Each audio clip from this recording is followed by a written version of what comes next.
Kerala Congress B Payyanur നിയോജകമണ്ഡലം നേതൃസംഗമം അരവഞ്ചാലിൽ നടന്നു. ജില്ലാ പ്രസിഡന്റ് SMK മുഹമ്മദ് അലി ഉദ്ഘാടനം ചെയ്തു. മെമ്പർഷിപ്പ് വിതരണം, SSLC, +2 പരീക്ഷകളിൽ വിജയിച്ചവരെ അനുമോദിക്കൽ എന്നിവയും നടന്നു.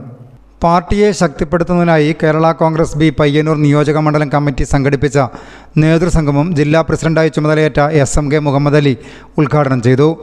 ചടങ്ങിൽ പോഷക സംഘടനാ ഭാരവാഹികൾ പുതിയ ജില്ലാ പ്രസിഡന്റിനെ ഷാൾ അണിയിച്ച് സ്വീകരിച്ചു.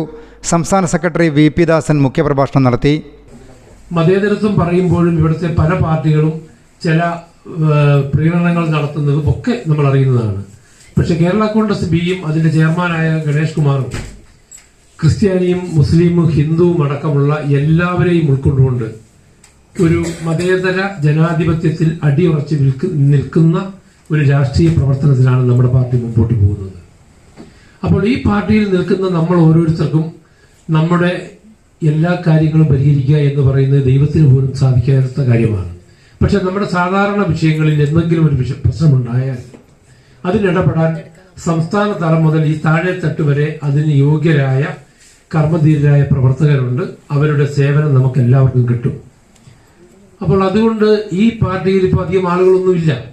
പക്ഷെ അവരെയൊക്കെ നമ്മൾക്ക് ഈ പാർട്ടിയിലേക്ക് ആകർഷിക്കാൻ കഴിയുന്ന തലത്തിലുള്ള പ്രവർത്തനവുമായി മുമ്പോട്ട് പോകണം. ഇന്ന് 2024 എത്തി നിൽക്കുമ്പോൾ കേരള രാഷ്ട്രീയത്തിൽ LDF-ലായാലും UDF-ലായാലും കേരള കോൺഗ്രസിന്റെ പ്രാധാന്യം ഇന്നും നിലനിൽക്കുകയാണ്. ഒരിക്കലും മാറ്റി നിർത്താൻ പറ്റാത്ത രീതിയിൽ കേരള കോൺഗ്രസുകളുടെ പ്രവർത്തനങ്ങൾ കേരളത്തിൽ പടർന്ന് പന്തലിച്ചിരിക്കുകയാണ്. ഒരു കാലത്തും LDF-നായാലും ശരി UDF-നായാലും ശരി കേരള കോൺഗ്രസുകളെ മാറ്റി നിർത്തിക്കൊണ്ട് ഒരു ഭരണ സംവിധാനം ഈ സംസ്ഥാനത്ത് ഉണ്ടാക്കാൻ സാധിക്കില്ല എന്ന് ഇവിടെ കാലങ്ങൾ തെളിയിച്ചതുമാണ്. നിയോജകമണ്ഡലം പ്രസിഡന്റ് അസൈനാർ അരവഞ്ചാൽ അധ്യക്ഷത വഹിച്ചു. സംസ്ഥാന എക്സിക്യൂട്ടീവ് മെമ്പർ രതീഷ് ചിറയ്ക്കൽ, സംസ്ഥാന കമ്മിറ്റി അംഗം K. ബേബി സുരേഷ്, ജില്ലാ general secretary KG Yesudas, George Padannamakkal, Silas Manalel, Vineetha Sreenivasan Alappadamba, Rajesh Mundrakanam എന്നിവർ പ്രസംഗിച്ചു. പുതിയതായി പാർട്ടിയിലെത്തിയവർക്കുള്ള മെമ്പർഷിപ്പ് വിതരണം, SSLC, +2 പരീക്ഷകളിൽ വിജയിച്ചവരെ അനുമോദിക്കൽ എന്നിവയും നടന്നു. News bureau, Peringome.